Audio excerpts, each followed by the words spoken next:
तो बहुत बहुत धन्यवाद आज सुबह ज्वाइन करने के लिए।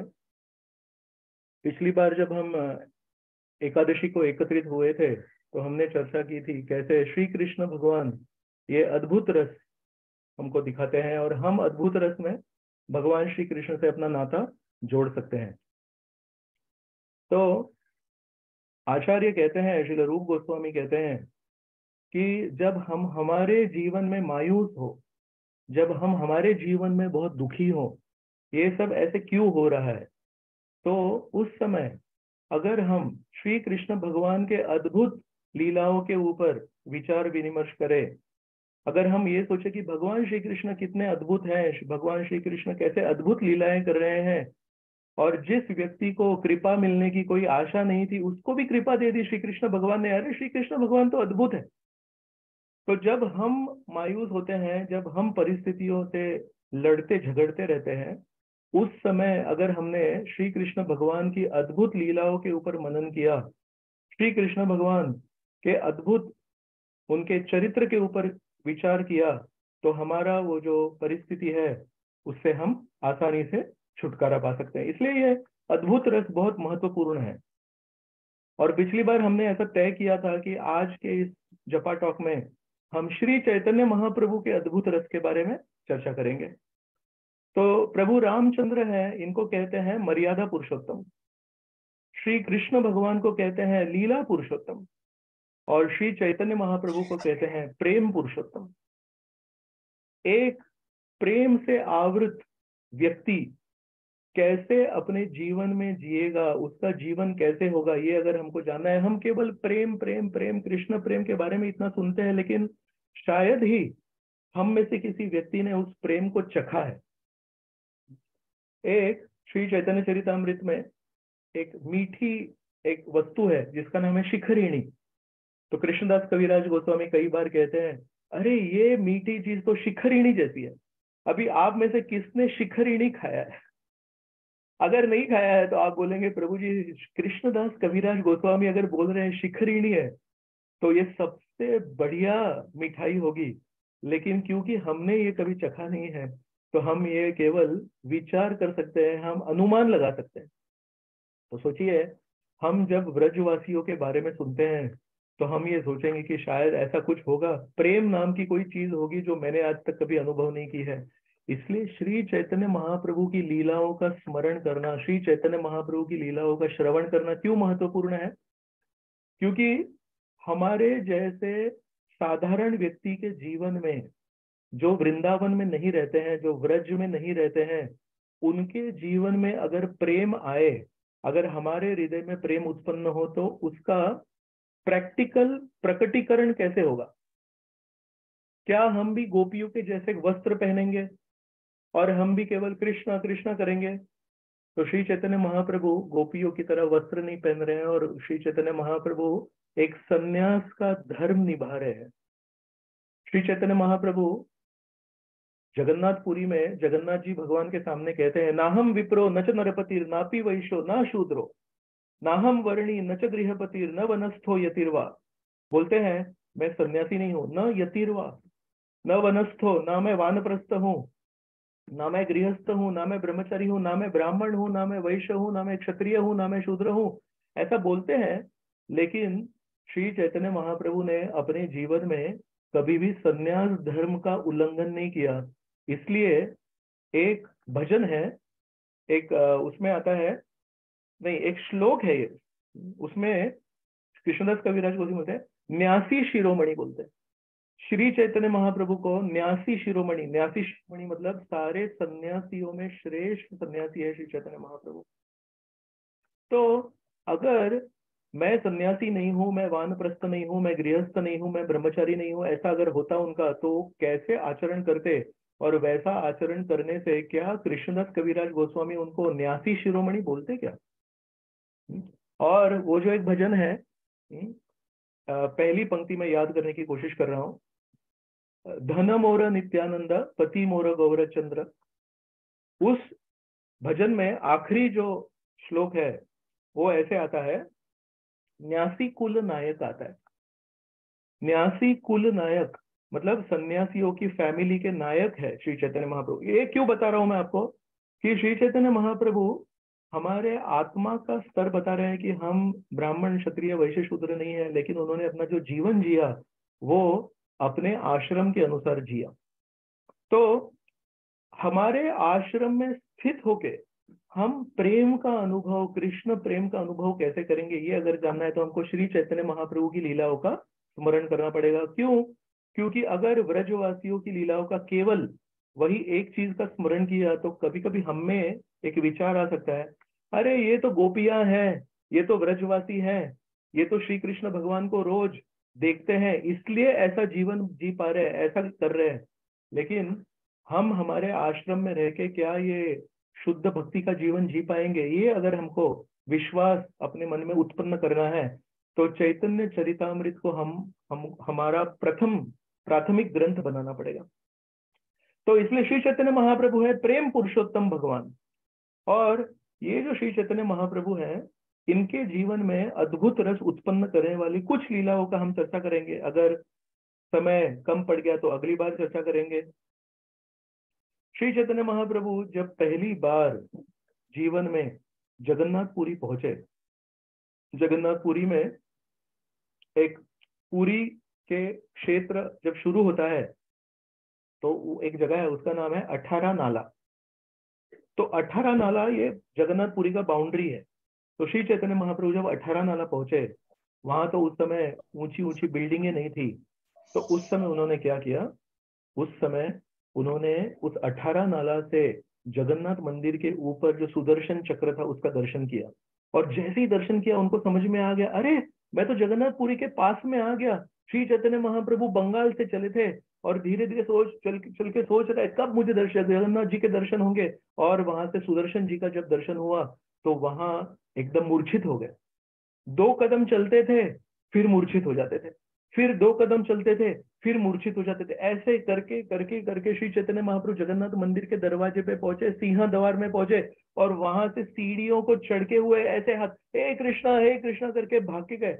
और जैसे ही जगन्नाथ जी के सामने गए, ऐसे एकदम दौड़ के जगन्नाथ जी को आलिंगन करने के लिए गए और बीच में ही बेहोश हो गए।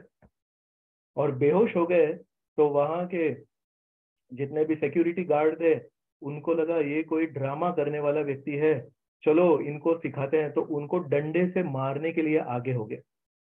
एक बहुत अच्छी बात थी कि उस समय उस मंदिर में सार्वभौम भट्टाचार्य थे। सार्वभौम भट्टाचार्य ने देखा, अरे ये क्या कर रहे हैं, एक सन्यासी को कैसे मारे? तो बोले रुको रुको रुको। और फिर अपने कुछ उनके दास थे उनको लेके उन्होंने श्री चैतन्य महाप्रभु का जो दिव्य शरीर है उसको अपने घर पे लेके गए। वहां जब लेके गए तो श्री चैतन्य महाप्रभु पूरी तरह से बेहोश है। और सब लोग बोल रहे हैं शायद ये सन्यासी चले गए कि क्या। लेकिन सार्वभौम भट्टाचार्य ये शास्त्रों में प्रवीण थे, उन्होंने बहुत सारे शास्त्र पढ़े थे। तो उनको लगा ये सन्यासी कुछ विशेष दिख रहा है, इनका रूप, इनका सौंदर्य कुछ विशेष दिख रहा है। तो प्रभुर सौंदर्य आर प्रेमेर विकार, देखी सार्वभौम हैला विस्मित विचार। सार्वभौम भट्टाचार्य के मन में विस्मय हो गया, ये इनका सौंदर्य। श्री चैतन्य महाप्रभु जब जगन्नाथपुरी से दक्षिण भारत यात्रा के लिए निकल रहे हैं तो अलारनाथ मंदिर में पहुंचे। पहले अलारनाथ मंदिर ये जगन्नाथपुरी से करीब 1 घंटे की दूरी पे है। और अलारनाथ मंदिर में अपने सारे भक्तों के साथ वहां पे एकदम बहुत बढ़िया कीर्तन हो रहा है और सब लोग उस कीर्तन में डूब गए। और श्री चैतन्य महाप्रभु उस प्रेम भक्ति रस भरे कीर्तन में अपने डूबे हुए भक्तों को वहीं छोड़ दिए और वहां से चले गए। तो वहां पे वर्णन आता है, कंचन सदृश देह अरुण वसन, पुलकाश्रु कंप स्वेद ताहते भूषण। प्रभु रामचंद्र जब इस जीवन में थे, एक राजा की भूमिका में थे, तो अपने शरीर पे सोने के आभूषण पहनते थे। श्री कृष्ण भगवान, अभी आषाढ़ी एकादशी थी, पिछली एकादशी, तो उसमें क्या आता है, तड़पति श्रवणी, मकर कुंडले तड़पति श्रवणी। तो श्रवणी मतलब कान, कान से हम श्रवण करते हैं तो कान को श्रवणी बोलते हैं। तो ये जो मकर कुंडल है विठ्ठल भगवान के, वो सोने के हैं। तो तड़पति, तड़पति मतलब क्या, ऐसे एकदम चमक रहे हैं सोने के कुंडल। और श्री कृष्ण भगवान सावले हैं, तो इनके सावली त्वचा के ऊपर ये सुनहरे कुंडल तड़पति श्रवणी ऐसे एकदम झिलमिल झिलमिल झिलमिल एकदम चमक रहे हैं। तो श्री कृष्ण भगवान भी सोने के आभूषण पहनते थे, रामचंद्र भगवान भी सोने के आभूषण पहनते थे। अभी श्री चैतन्य महाप्रभु कौन से आभूषण पहनते थे? तो कृष्णदास कविराज गोस्वामी बोलते हैं, रामचंद्र भगवान हरे रंग के थे, श्री कृष्ण भगवान सावले रंग के थे, तो वो सोने के गहने पहनते थे। लेकिन श्री चैतन्य महाप्रभु तप्त कांचन गौरांगी राधा रानी के रंग को उन्होंने लिया है, तो उनका पूरा कंचन सदृश देह, वो सोने के आभूषण नहीं पहन रहे हैं, उनका शरीर ही सुनहरा है। अरुण वसन, और उनके वस्त्र कैसे हैं, सन्यासी के अरुण वसन है। हाँ, सैफरन कलर के कपड़े हैं उनके, तो पूरे सुनहरे हैं और उसके ऊपर सैफरन कपड़े हैं। और फिर बोलते हैं तो कुछ तो गहने होंगे ना, भगवान है तो भगवान तो कुछ तो गहने पहनेंगे ना। अरे लेकिन ये तो सन्यासी है, सन्यासी कौन से गहने पहनते हैं? तो बोलते हैं पुलक अश्रु कंपस वेद। पुलक अश्रु, जब हरि नाम ले रहे हैं तो श्री चैतन्य महाप्रभु के आंखों में से आंसू आ रहे हैं, वो उनके मोती है। श्री कृष्ण भगवान और रामचंद्र जैसे मोती पहनते थे, और श्री चैतन्य महाप्रभु अपने आंखों के मोती पहनते थे। वो मोती सूर्य की धूप में ऐसे चमकते थे। पुलक अश्रु कंपस वेद ताहते भूषण। श्री चैतन्य महाप्रभु के आभूषण क्या है? श्री चैतन्य महाप्रभु के आभूषण है, उनका हरि नाम लेते हैं तो कंपन होता है उनके शरीर। हरि नाम लेते हैं तो उनके शरीर में से स्वेद, स्वेद मतलब पसीना छूटता है उनको, और विलक्षण पसीना। तो ये अष्ट सात्विक विकार है। ये अलग अलग 8 ऐसे विकार होते हैं शरीर में जब एक व्यक्ति कृष्ण प्रेम अनुभव करता है। तो श्री चैतन्य महाप्रभु के जीवन में ये सारे हैं और ये इनके आभूषण है। जब हम रामचंद्र भगवान को सोचिए, अगर आपने गलती से ऐसा कोई फोटो देख लिया जिसमें श्री रामचंद्र भगवान के हाथों में अंगूठियां नहीं है, कानों में बाली नहीं है, और गले में बड़े बड़े गहने नहीं है, वनवास का अगर कोई आपने फोटो देख लिया रामचंद्र का, तो कितना दुख होता है। श्री कृष्ण भगवान के गले में अगर कोई आभूषण नहीं तो कितना दुख होता है। तो श्री चैतन्य महाप्रभु हमको कैसे आकर्षित कर रहे हैं। बाकी जो भी अवतार हैं वो अलग अलग गहने पहन के अलग अलग कुछ अद्भुत लीला करके हमको आकर्षित करते हैं। श्री चैतन्य महाप्रभु हमको आकर्षित कर रहे हैं अपने प्रेम विकार से। प्रेम से उनमें जो विकार हो रहे हैं उनसे हमको आकर्षित कर रहे हैं। और सार्वभौम भट्टाचार्य ये प्रेम वाले विकार देख के पूरी तरह विस्मित हो गए। तो उन्होंने सोचा, एक मिनट, ये इनके शरीर में जो भी विकार हो रहा है ना, ये साधारण बात नहीं है, और जरूर इनकी मृत्यु नहीं हुई है, थोड़ा मैं देखता हूँ क्या है। उन्होंने उनके छाती को देखा, छाती में किंचित मात्र भी कुछ मूवमेंट नहीं था। उन्होंने उनके पेट को देखा, पेट का जो कटी प्रदेश है वहां भी कुछ मूवमेंट नहीं था। तो बोले ये तो बहुत उच्च परिस्थिति में है। तो उन्होंने थोड़ा कपास लिया, कॉटन लिया, कॉटन का एक धागा लिया जो सबसे हल्का होता है, और उस कॉटन के एक धागे को उन्होंने श्री चैतन्य महाप्रभु के नाक के पास में ऐसा लिया, तब वो थोड़ा सा हिला। तब सार्वभौम भट्टाचार्य को उनका जो संदेह था वो कंफर्म हो गया। तो कहते हैं 8 ये जो अष्ट सात्विक विकार है उसमें से 1 या 2 अगर किसी व्यक्ति में दिख रहे हैं आपको, तो उसको कहते हैं धूमायित। ये श्रील भक्ति सिद्धांत सरस्वती हमको बताते हैं। धूमायित मतलब जैसे हम अग्नि लगाते हैं, तो अग्नि जब शुरुआत में लगाते हैं लकड़ी से, तो उसमें शुरुआत में पहले केवल धुआं आता है। तो पहले 1 या 2 विकार है तो उसको कहते हैं धूमायित। अगर किसी व्यक्ति में 2 या 3 विकार दिख रहे हैं तो उसको कहते हैं ज्वलित। अगर किसी व्यक्ति में 4 या 5 विकार हैं तो उसको कहते हैं दीप्त। अगर किसी व्यक्ति में 6, 7 या 8 विकार है तो उसको कहते हैं उद्दीप्त। और अगर किसी व्यक्ति में ये पूरे 8 विकार हजारों गुणा मल्टीप्लाई किए हुए पूरा उनका शरीर प्रेम से कंपित हो रहा है, तो उसको बोलते हैं सुदीप्त सात्विक विकार।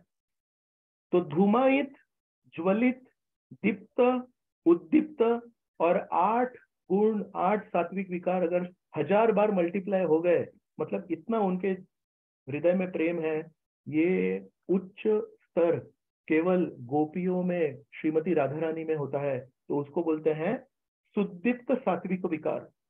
तो ये सार्वभौम भट्टाचार्य ने केवल शास्त्रों में पढ़ा था, ये उन्होंने आज जब वहां श्री चैतन्य महाप्रभु के शरीर में देखा तो उनको बहुत विस्मय हुआ। तो ऐसे है श्री चैतन्य महाप्रभु जो अपने सौंदर्य से, कौन सा सौंदर्य है, बिना सोने के आभूषण वाला सौंदर्य है, इसमें प्रेम के विकार का आभूषण है। और उनका जो श्री जगन्नाथ जी के प्रति प्रेम है, उससे श्री चैतन्य महाप्रभु ने सार्वभौम भट्टाचार्य जैसे उच्च एक ज्ञानी के मन में भी उन्होंने अद्भुत रस उत्पन्न कर दिया। और एक कथा आती है, ये कथा आती है जब श्री चैतन्य महाप्रभु जगन्नाथपुरी से निकले हैं और दक्षिण भारत की यात्रा कर रहे हैं। दक्षिण भारत की यात्रा जब करने निकले तो ये कहानी, ये खबर जब प्रताप रुद्र महाराज के पास पहुंची तो प्रताप रुद्र महाराज ने अपने मंत्रियों को कहा, देखो ये श्री चैतन्य महाप्रभु ना भगवान है, ये जहां जहां भी थोड़ी देर के लिए रुके, आराम करने के लिए रुके, जहां पे वो नदी, कोई भी नदी को क्रॉस करे, वहां पे आप लोग एक तीर्थ बनाइए और हर नदी को पार करने के लिए आप नई बोट तैयार रखिए। तो श्री चैतन्य महाप्रभु ऐसे चल रहे हैं तो रास्ते में जहां जहां भी नदी आई वहां वहां पे नई बोट प्रताप रुद्र महाराज ने श्री चैतन्य महाप्रभु के लिए बनाई। और ये जब खबर पहुंची तो बहुत सारे राजघराने की महिलाएं, जैसे वर्णन आता है, श्री कृष्ण भगवान जब हस्तिनापुर में पहुंचते थे तो हस्तिनापुर के महलों में जो भी महिलाएं रहती थी वो छत पे चली जाती थी और सारे बिल्डिंगों के सारे छतों के ऊपर, सारे महलों के छतों के ऊपर सब महिलाएं हैं और वो महिलाएं ऊपर से श्री कृष्ण भगवान का दर्शन कर रहे हैं और बोल रहे हैं, ये श्री कृष्ण भगवान तो साक्षात भगवान ही है, ये सृष्टि इन्हीं से उत्पन्न हो जाती है, यही इसको मेंटेन करते हैं और जब प्रलय हो जाता है तो ये सारी सृष्टि इन्हीं में फिर से प्रवेश करती है। तो वैसे ही यहाँ जो राजघराने की महिलाएं थी वो तो अभी श्री कृष्ण भगवान को तो देख पाती थी, लेकिन यहाँ पे श्री चैतन्य महाप्रभु भी शहर से निकल गए हैं तो इनको मालूम है हर नदी के पास में ये रुकेंगे, पवित्र नदी में स्नान करेंगे और फिर वहां से आगे बढ़ेंगे। तो दूर से ये सारी राजघराने की महिलाएं थी, आदर पूर्वक श्री चैतन्य महाप्रभु का दर्शन करती थी और केवल श्री चैतन्य महाप्रभु का दर्शन करने से इनके मन में कृष्ण प्रेम उत्पन्न हुआ। तो कृष्णदास कविराज गोस्वामी हमको कहते हैं, एमोन कृपालु नहीं शुनि त्रिभुवने, अरे इतने कृपालु व्यक्ति तो मैंने त्रिभुवन में नहीं सुना। एमोन कृपालु नहीं शुनि त्रिभुवने, कृष्ण प्रेम है जार दूरदर्शने, कृष्ण प्रेम है जार दूरदर्शने। अरे आपको पास में नहीं जाना है, आपको चरण को नहीं छूना है, आपको आलिंगन भी प्राप्त करने की जरूरत नहीं। प्रभु रामचंद्र ने जब हनुमान जी खबर लेके वापस आए सीता देवी के, तो रामचंद्र भगवान इतने खुश हो गए, रघुपति की ही बहुत बढ़ाई, तुम मम प्रिय भरत सम भाई। प्रभु रामचंद्र हनुमान जी को बोले, अरे तुमने मेरे लिए इतनी अच्छी खबर लाई है, तुम मम प्रिय भरत सम भाई, आप भरत जैसे हो गए मेरे भाई। और उन्होंने प्रेम से आलिंगन किया। श्री रामचंद्र का आलिंगन प्राप्त करने के लिए इतनी बड़ी सेवा करनी पड़ती है, रावण की लंका में जाना पड़ता है और वहां पे वो खोज निकालना पड़ता है और सारे राक्षसों से बीच में से निकल के वापिस आना पड़ता है। वो प्रेम श्री चैतन्य महाप्रभु दूरदर्शन है।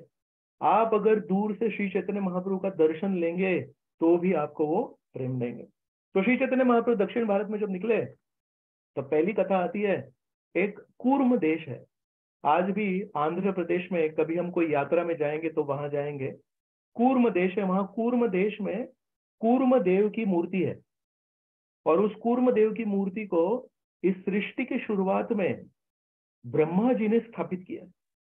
जैसे हम डीटी इंस्टॉलेशन करते हैं तो कोई शुद्ध भक्त उसको इंस्टॉल करते हैं, तो ब्रह्मा जी ने स्वयं स्थापित की हुई कूर्म देव की मूर्ति। जब कलकत्ता में भक्ति विनोद ठाकुर अपना घर बना रहे थे, तो वहां पे जब जमीन में खुदाई की उन्होंने, तो खुदाई करते समय उनको कूर्म देव की मूर्ति मिली, और वो कूर्म देव की मूर्ति उन्होंने अपने बेटे बिमल प्रसाद को दी। बिमल प्रसाद अर्थात श्रील भक्ति सिद्धांत सरस्वती ठाकुर प्रभुपाद। बिमल प्रसाद को उन्होंने वो मूर्ति दी और बोले, उस समय तो बिमल प्रसाद छोटे थे, बोले बेटा तुम इस कूर्म देव की मूर्ति को आप पूजा करो। और बचपन से भक्ति सिद्धांत सरस्वती ने इस कूर्म देव की मूर्ति को सब। तो कूर्म देव क्या किए? कूर्म देव जब समुद्र मंथन लीला हुई, तो उन्होंने उस मंदर पर्वत जिससे वो चर्निंग कर रहे थे, वो क्षीर सागर में डूब रहा था। तो कूर्म देव ने नीचे से आके उसको बहुत अच्छा सपोर्ट दिया। इतना बड़ा पर्वत है, उसको कूर्म देव ने सपोर्ट दिया। सोचिए, तो हमारे जीवन में अगर हम कूर्म देव को प्रार्थना करेंगे, तो कूर्म देव हमारे जो डूबने वाले भक्ति की नैया है, हमारी हमारी तो क्षीर सागर में नहीं डूबती है, भक्ति की नैया हमारी भव सागर में डूबती है। तो भव सागर में हमारी डूबती हुई भक्ति की नैया, श्रद्धा की नैया को अगर बचाना है, तो हम कूर्म देव को प्रार्थना करना चाहिए। तो ये कूर्म देव की मूर्ति है। तो उस जगह पे श्री चैतन्य महाप्रभु पहुंचे, और वहां पे एक ब्राह्मण थे, उनका नाम भी था कूर्म ब्राह्मण। और श्री चैतन्य महाप्रभु उनके घर पे जब पहुंचे, तो उन्होंने बहुत अच्छा उनके लिए प्रसाद बनाया, और प्रसाद लिया। श्री चैतन्य महाप्रभु की उन्होंने पूजा की। श्री चैतन्य महाप्रभु का चरणामृत उन्होंने अपने पे छिड़का, अपने परिवार वालों पे छिड़का। और ये सब होने के बाद में थोड़े दुखी थे। तो श्री चैतन्य महाप्रभु उनको पूछे क्या हो गया, तो श्री चैतन्य महाप्रभु बोलते हैं, क्या है ना, इस भौतिक जगत में जो विषय तरंग है, विषय तरंग मतलब विषयों के मराठी मध्ये म्हणतात लाटा। तो बहुत बार मेरे ऊपर विषय प्रलोभनों का अटैक होता है। तो अब मैं इस सब चीज से तंग आ गया हूँ, और मैं आपके साथ प्रवास करना चाहता हूँ, मैं संन्यास लेना चाहता हूँ, मेरे घर को मैं छोड़ना चाहता हूँ। तब श्री चैतन्य महाप्रभु ने क्या कहा? कभू न बाधिबे तो विषय तरंग, पुनरपि यही थानी पावे मोरा संग। तो बोले, देखो, अगर मैं जैसा कहूं, अगर तुमने वैसा किया, तो कभू न बाधिबे तो विषय तरंग, तुमको ये जो विषय तरंग है उसका कभी प्रभाव नहीं होगा। और पुनरपि यही थानी पावे मोरा संग, पुनः आप मेरा संग यहाँ पे प्राप्त करोगे। तो श्री चैतन्य महाप्रभु ने कौन सी सीख दी? तो बोले, प्रभु कहे पुनर ऐसे न कहीब, कृष्ण नाम निरंतर गृह रही लीब। श्री चैतन्य महाप्रभु ने कहा, आप पुनः एक बार ऐसी कभी बात मत करना। आप गृहस्थ आश्रम में हैं और आप बोल रहे हैं मैं सब कुछ छोड़ छाड़ के आगे, ये बात पुनः न कही ब। और क्या? गृह रही निरंतर कृष्ण नाम लईबे। आप घर में रहिए, गृहस्थ आश्रम में रहिए, लेकिन निरंतर। उन्होंने ये नहीं कहा 16 माला कीजिए, उन्होंने ये नहीं कहा सुबह कीजिए, उन्होंने ये नहीं कहा केवल एकादशी के दिन कीजिए। बोले, गृह रहे निरंतर कृष्ण नाम लईब। तो ऐसे उन्होंने इनको सीख दे दी। और इसी कूर्म ब्राह्मण को श्री चैतन्य महाप्रभु ने जो फेमस हमारा श्लोक है वो कहा। कौन सा? जार देख तारक कृष्ण उपदेश, आमार आज्ञाय गुरु हैया तार ए देश। कूर्म ब्राह्मण को बोला, तुम गृहस्थ हो, तुम ऐसा मत सोचो कि सन्यासी बन के ही हम गुरु बन सकते हैं। तुम गृहस्थ आश्रम में हो, अगर तुम हमेशा हरि नाम लोगे और जो भी मिले उसको कृष्ण उपदेश सुनाओगे, आप गीता में से सुनाओ, भागवत में से सुनाओ, और इस दृष्टि से मेरी आज्ञा से, ये मेरी आज्ञा है, आप गृहस्थ आश्रम में रह के भी आप गुरु बन सकते हैं। और अगले दिन सुबह श्री चैतन्य महाप्रभु वहां से चले गए। अब क्या हो गया कि श्री चैतन्य महाप्रभु एक दिन एक जगह पे रुकते थे, रात को वहां सोते थे, और सुबह होते ही निकल जाते थे। तो एक दिन जब कूर्म ब्राह्मण के यहाँ रुके, तो उनका ये विशेष सौंदर्य और उनका ये एक स्वयं का हरि नाम में जो विश्वास था, ये देख के ये खबर पूरी तरह फैल गई। और ये खबर जब फैल गई, तो दूर एक गांव में वासुदेव नाम का एक ब्राह्मण था, और ये वासुदेव नाम के ब्राह्मण को कुष्ठ रोग हुआ था। तो कुष्ठ रोग होने के वजह से उनके शरीर पे बहुत सारे ऐसे छोटे छोटे हम उसको बोलेंगे ऐसे, जैसे कभी कुछ कुष्ठ रोग होता है तो ऐसे मालूम है शरीर पे अलग अलग स्पॉट हो जाते हैं। और उनका कुष्ठ रोग इतना बढ़ गया था कि उसमें कीड़े हो गए थे। और सोचिए, कुष्ठ रोग जब होता है, लेप्रेसी जब होता है, तो कैसे उस व्यक्ति का शरीर विचित्र हो जाता है। और इसके शरीर में से अगर उस कुष्ठ रोग इतना बढ़ गया है कि उसमें कीड़े हो गए हैं, उसके शरीर में कितना विचित्र दिखता होगा शरीर। और उस विचित्र शरीर में से उस जो अलग अलग लेप्रेसी कुष्ठ रोग के स्पॉट्स हो गए थे, उसमें से दुर्गंध आती थी। तो लोग ये वासुदेव के पास में भी नहीं आते थे, वासुदेव से दूर ही रहते थे। लेकिन इस वासुदेव में कुछ एक विशेष गुण था। कौन सा गुण था वो? वासुदेव जब चलते थे या ऐसे बैठे हैं, उनके शरीर में वो जो अलग अलग जगह में से कीड़े हैं ना, कभी कभी नीचे गिर जाते थे। वासुदेव इतने उच्च स्तर पे थे कि वासुदेव गिरे हुए कीड़ों को उठा के फिर से अपने शरीर पे रखते थे, ये सोच के इनको भगवान ने ये स्थान दिया है, इनका भी कुछ जीवन है कि नहीं। इनको अगर भगवान ने ये स्थान दिया है, तो अगर ये गिर गए ना, तो मेरा कर्तव्य है कि इनका जीवन भी चलना चाहिए। इस भावना में वासुदेव जीते थे। और ये खबर वासुदेव के पास पहुंची कि श्री चैतन्य महाप्रभु पहुंचे हैं। तो अगले दिन सुबह वासुदेव अपनी उस बीमार अवस्था में कूर्म ब्राह्मण के घर पे पहुंचे। और कूर्म ब्राह्मण के घर पे पहुंचे, पूछे, अरे वो श्री चैतन्य महाप्रभु कहाँ है? तो कूर्म ब्राह्मण ने बोला, वो तो चले गए सुबह। जैसे ही वासुदेव ने ये बात सुनी, वासुदेव वहां बेहोश होके गिर गए। सोचो, ये वासुदेव कितने शुद्ध भक्त हैं कि श्री चैतन्य महाप्रभु के प्रति इतना प्रेम है, प्रचारक के प्रति इतना प्रेम है कि प्रचारक चला गया तो वहां बेहोश होके गिर गए। और श्री चैतन्य महाप्रभु, क्योंकि भगवान है तो सबके हृदय में रहते हैं, क्या हम श्री चैतन्य महाप्रभु के मन को बदल सकते हैं? क्या हम भगवान के मन को बदल सकते हैं?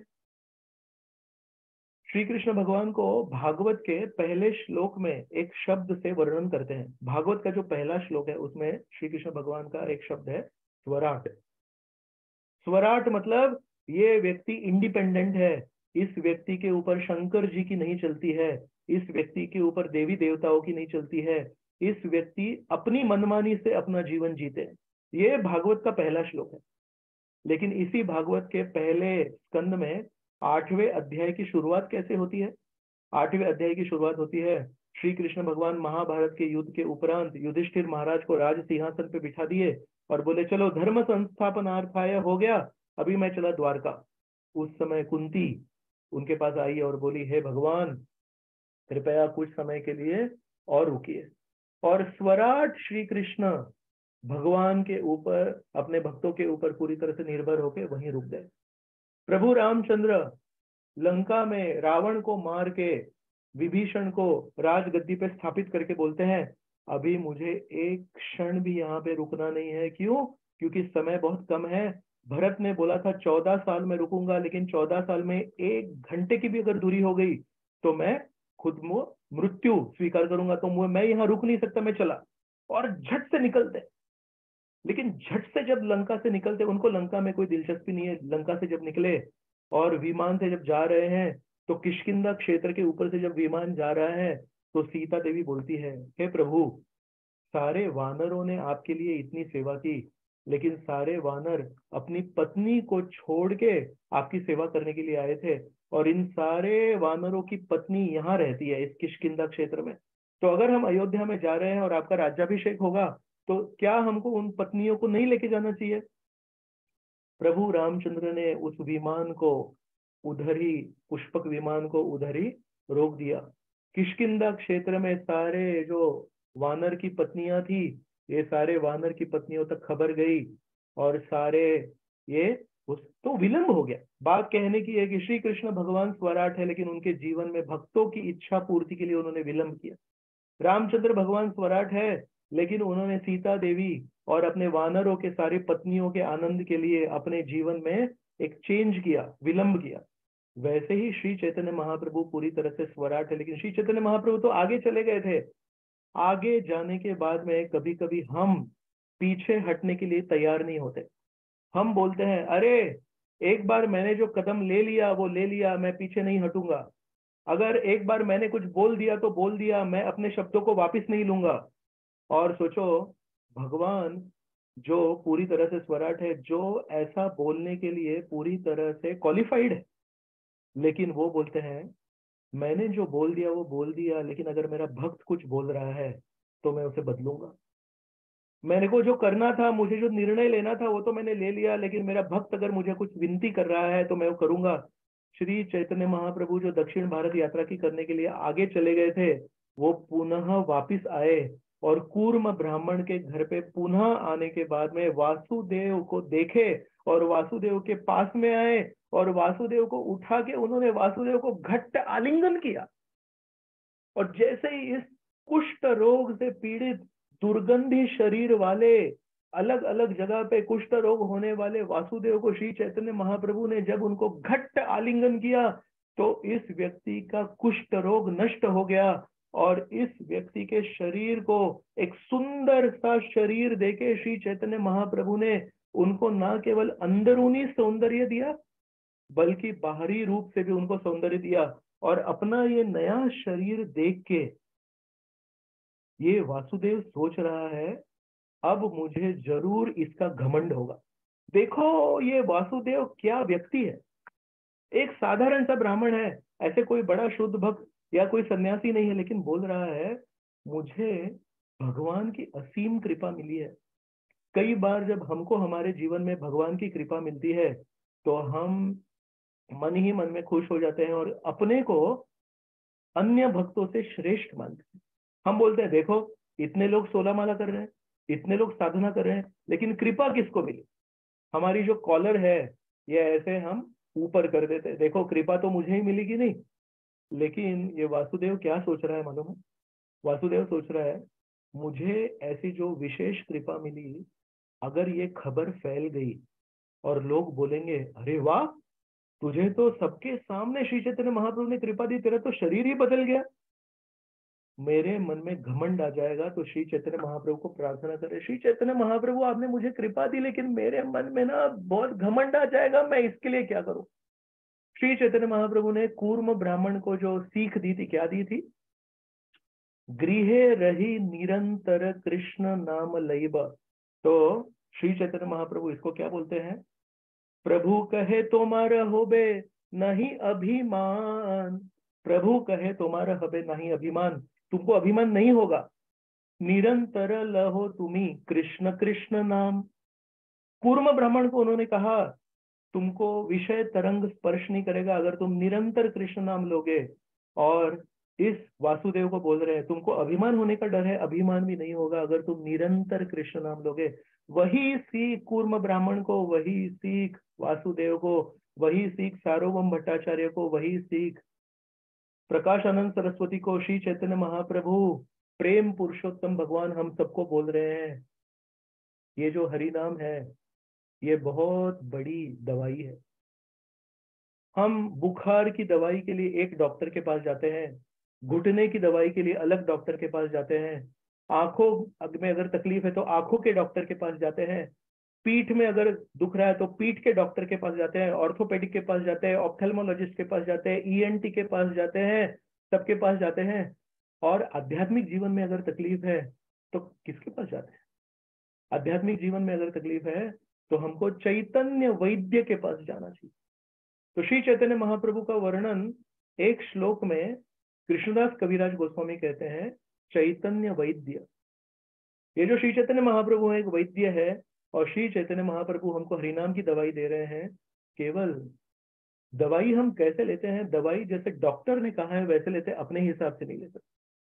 तो श्री चैतन्य महाप्रभु इन दोनों प्रसंगों में इस व्यक्ति को बोले निरंतर लहो तुम्ही कृष्ण कृष्ण नाम, गृहे रही निरंतर तुम्ही लहो कृष्ण नाम। तो हमको 16 माला करने में तकलीफ हो जाती है और श्री चैतन्य महाप्रभु वैद्य हमको बोल रहा है त्रिनाद अपि सुनीचेन तरोर अपि सहिष्णुना अमानीन मानदेन कीर्तनीय सदा हरि।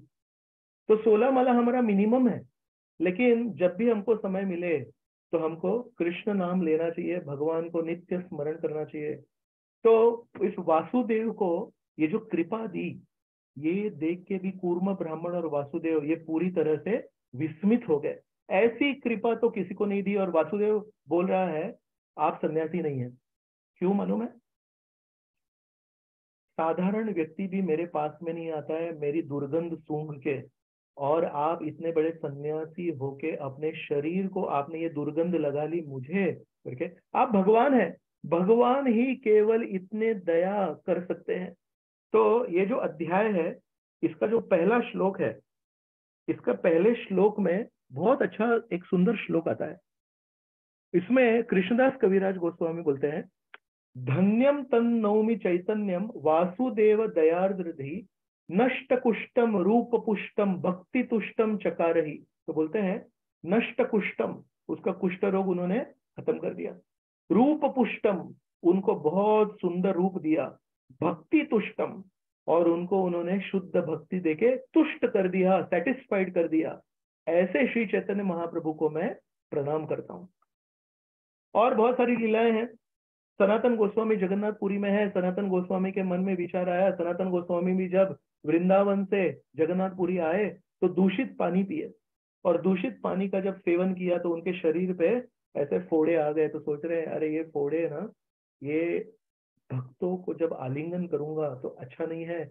और कभी कभी मैं जगन्नाथपुरी में चलता रहूंगा तो कोई जगन्नाथ जी का भक्त, जगन्नाथ जी का पुजारी, वहां का पंडा अगर भाग रहा है और मुझे स्पर्श कर दिया तो वो दूषित हो जाएगा। तो एक काम करता हूँ, वैसे भी ये जो शरीर है ना, ये म्लेच्छ सेवा करके दूषित हो गया है। मैंने गलत लोगों की सेवा की है तो ये दूषित है। तो मैं जगन्नाथपुरी की रथ यात्रा के नीचे कूद के मेरा जीवन में अंत कर देता हूँ। एक दिन श्री चैतन्य महाप्रभु आए और अपने आप से बोलने लगे, हरिदास ठाकुर, अगर आत्महत्या करने से भगवान को मैं प्राप्त कर पाता तो मैं भी आत्महत्या कर लेता। और आत्महत्या जैसी चीज ये तो तमोगुण में है, और श्री कृष्ण भगवान तो शुद्ध सत्वगुण में है। तो तमोगुणी और रजोगुणी क्रिया करने से भगवान कभी प्राप्त नहीं होते। तो ये तमोगुणी क्रिया करने में क्या फायदा है? और सनातन गोस्वामी सोच रहे, पूरी तरह से विस्मित हो गए, अद्भुत रस हो गया उनमें। ये श्री चैतन्य महाप्रभु को कैसे मालूम? मैंने तो आज तक किसी को बताया नहीं, मैं तो अपने मन ही मन में केवल सोच रहा हूँ। ये एक और घटना हो गई। श्री चैतन्य महाप्रभु जब प्रयाग पहुंचे वृंदावन से, तो प्रयाग में वहां पे उनको वल्लभ भट्ट मिले। और वल्लभ भट्ट ने भी सुना था कि ये बहुत बड़े श्री कृष्ण भगवान के भक्ति के प्रचारक हैं। तो वल्लभ भट्ट उनको मिलने के लिए आए। वल्लभ भट्ट ने उनको प्रणाम किया, बैठे, और श्री कृष्ण भगवान की कुछ कथा शुरुआत हो गई। दोनों में, दोनों कृष्ण के भक्त हैं। जब ये कथा शुरू हुई तो श्री चैतन्य महाप्रभु के शरीर में उन्होंने क्या देखा?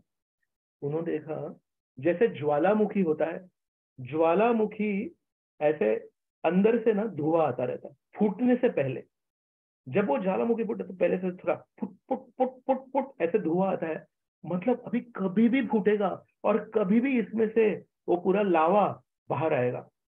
श्री चैतन्य महाप्रभु के साथ में उन्होंने बहुत सारी कथा की, लेकिन श्री कृष्ण भगवान के संदर्भ में जब कथा शुरू की, उन्होंने देखा ये श्री चैतन्य महाप्रभु के मन में ना भावनाओं का ज्वालामुखी अभी फूटने ही वाला है। ऐसे श्री चैतन्य मन में ऐसे ऐसे भावनाएं आ रही थी। और लेकिन श्री चैतन्य महाप्रभु सोच रहे थे ये जो वल्लभ भट्ट है पहली बार मुझे मिल रहे हैं, मालूम नहीं है इसका कुछ गलत मतलब निकालेंगे। जैसे प्रकाशानंद सरस्वती ने क्या कहा, बोलते हैं ये जो सन्यासी है ये भावुक है, इसको थोड़ी ना कुछ कृष्ण प्रेम वगैरह, ये तो ऐसे ड्रामा कर रहा है। तो श्री चैतन्य महाप्रभु सोच रहे हैं ये वल्लभ भट्ट पहली बार मिल रहा है, इसको मालूम नहीं मैं कौन हूँ क्या हूँ। वल्लभ भट्ट भी सोचेगा ये कोई तो ड्रामा करने वाला है करके। तो श्री चैतन्य महाप्रभु ने वल्लभ भट्ट के सामने अपने मन में से उत्पन्न हो रही भावनाओं को संवरण किया, आवृत रखा। ऐसे कंट्रोल नहीं कर पा रहे, कृष्ण कथा चल रही है और कृष्ण कथा सुन के उनको कृष्ण के प्रति प्रेम निर्माण हो रहा है, लेकिन अपने आप को कैसे तो कंट्रोल कर रहे हैं। और वल्लभ भट्ट भी कोई ऐसे एकदम साधारण भक्त नहीं है। जैसे ही वल्लभ भट्ट ने श्री चैतन्य महाप्रभु की अवस्था देखी, विस्मित हो गए। बोले आज तक मैंने ऐसा कोई भक्त नहीं देखा, कृष्ण का नाम लो, कृष्ण की कोई कथा करो, कृष्ण के कोई गुण का वर्णन करो, और ये व्यक्ति को खुद को कंट्रोल नहीं कर पा रहा है। तो ये विस्मित हो गए। अभी आखिरी कथा बताता हूं। श्री चैतन्य महाप्रभु बलभद्र भट्टाचार्य के साथ में वृंदावन जा रहे हैं जगन्नाथपुरी से, और जाते जाते कौन से रास्ते से गए? झारखंड के रास्ते से। तो चैतन्य चरितामृत में झारखंड नहीं बोलते हैं, चैतन्य चरितामृत में बोलते हैं झारीखंड। और झारीखंड से जब जा रहे हैं तो श्री चैतन्य महाप्रभु बार बार हरिनाम लेते हुए जा रहे हैं, और रास्ते में ऐसे जंगल से होते हुए जा रहे हैं। तो जंगल में कौन कौन है? बाघ है, हाथी है, वहां पे जंगली सुअर थे, वहां पे बड़े बड़े गेंडे थे, ऐसे पूरे ग्रुप में घूम रहे थे। और श्री चैतन्य महाप्रभु जब वहां से गुजरते थे, हाथ ऊपर करके हरिनाम ले रहे थे, तो ये सारे खूंखार प्राणी, बाघ, हाथी, सुअर, गेंडा, ये सब बाजू में हो जाते थे और श्री चैतन्य महाप्रभु को रास्ता देते थे। ये देख के उनके जो सेवक है बलभद्र भट्टाचार्य, वो तो एकदम विस्मित हो गए। फिर आगे चल के रास्ते में बीचों बीच एक बाघ बैठा है। अब बलभद्र भट्टाचार्य बोल रहे हैं, अब कैसे करेंगे? हम एक काम करते हैं, बगल में से चलते हैं ना। श्री चैतन्य महाप्रभु बगल में से नहीं, श्री चैतन्य महाप्रभु रास्ता नहीं बदले। रास्ते में जो बाघ बैठा था, उसके सर के ऊपर श्री चैतन्य महाप्रभु ने अपने चरण रख दिए। बलभद्र भट्टाचार्य सोच रहा है अभी क्या होगा मालूम नहीं, और श्री चैतन्य महाप्रभु ने उस बाघ के सर के ऊपर अपने चरण रख के बोले, बोलो कृष्ण कृष्ण। ये बाघ ऐसे प्रभावित हो गया, ऐसे उठ के खड़ा हो गया और बोला कृष्णा कृष्णा, ऐसे करने लगा। फिर श्री चैतन्य महाप्रभु आगे बढ़े। बलभद्र भट्टाचार्य सोच रहा है आई होप ये लास्ट इंसिडेंट है। फिर श्री चैतन्य महाप्रभु एक नदी में पहुंचे। नदी में, पवित्र नदी में गायत्री मंत्र का उच्चारण कर रहे थे। तो गायत्री मंत्र का जब उच्चारण करते हैं तो मन ही मन में करना होता है, ऐसे गायत्री मंत्र जोर से नहीं बोल सकते। कलयुग में सब कुछ चलता है, कलयुग में गायत्री मंत्र जोर से बोलते हैं और सारे भक्त हरि नाम मन ही मन में बोलते हैं। और श्री चैतन्य महाप्रभु ने बोला है कि गायत्री मंत्र मन ही मन में बोल रहा है, हरि नाम हरे कृष्णा कृष्णा कृष्णा हरे हरे, हरे राम राम राम हरे हरे, ऐसे स्पष्ट रूप से बोलना है। और हम कलयुग में सब उल्टा करते हैं। तो श्री चैतन्य महाप्रभु गायत्री मंत्र बोलते बोलते, गायत्री मंत्र हो गया, वहां पे हाथी आ गए, हाथियों का एक झुंड आ गया। और कृष्णदास कविराज गोस्वामी बोलते हैं ये जो हाथियों का झुंड था, ये थोड़ा पागल हाथियों का झुंड था। श्री चैतन्य महाप्रभु ने नदी का थोड़ा पानी लिया और उस हाथियों के ऊपर छिड़का और बोले बोलो कृष्ण नाम। ये सारे हाथी पहले पागल थे भौतिक दृष्टि से, अब ये सारे हाथी, जिन जिन हाथियों के ऊपर ये पानी की बूंदें पड़ी, ये सारे हाथी कृष्ण प्रेम में पागल हो गए। सोचो, एक एक्सट्रीम से दूसरे एक्सट्रीम में चले गए। बहुत सारे लोग पागल होते हैं इस दुनिया में भौतिक चीजों के लिए, उनसे ऊपर हैं सज्जन लोग। सज्जन लोग मतलब जो पागल नहीं है लेकिन कृष्ण भक्ति नहीं कर रहे हैं। उसके ऊपर है साधक भक्त लोग, और उसके ऊपर है श्री कृष्ण भगवान के शुद्ध भक्त। ये हाथियों को कहां से कहां पहुंचा दिया श्री चैतन्य महाप्रभु ने। ये मूढ़ योनि में जन्मे। सबसे ज्यादा तमोगुण होता है हाथियों का, उस हाथियों के तमोगुणी शरीर में से उन्होंने कृष्ण प्रेम में पागलपन दे दिया। उन्होंने, ये सारे हाथी नाचने लगे और कृष्ण कृष्ण करके नाचने लगे। और बलभद्र भट्टाचार्य बोल रहे हैं ये हाथी नाचे, उसमें से कोई हाथी कृष्ण प्रेम से आवृत होकर जमीन पे गिर गए। आज तक मैंने कभी कोई वीडियो में हाथी को जमीन के ऊपर अपने आप गिरते हुए नहीं देखा है। कोई कोई हाथी जमीन पे गिर गए, कृष्ण कृष्ण बोल रहे हैं, कोई कोई हाथी कृष्ण कृष्ण करके प्रेम से चीख रहे हैं, उनको कंट्रोल नहीं हो रहा है।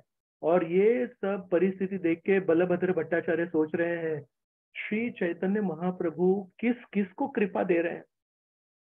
आगे चल के श्री चैतन्य महाप्रभु चलने लगे तो जोर जोर से जब हरिनाम ले रहे हैं तो कुछ मादा हरिण होता है, ये बहुत सारे मादा हरिणों की टोली थी।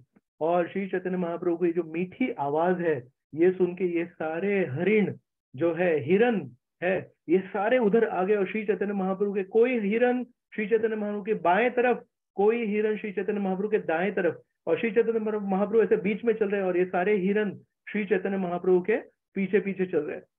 और फिर कुछ आगे जाके कोई बहुत ऐसे ग्रुप में बाघ थे, और ये बाघों ने भी देखा, अरे कौन जा रहा है, ये तो हिरन जा रहा है।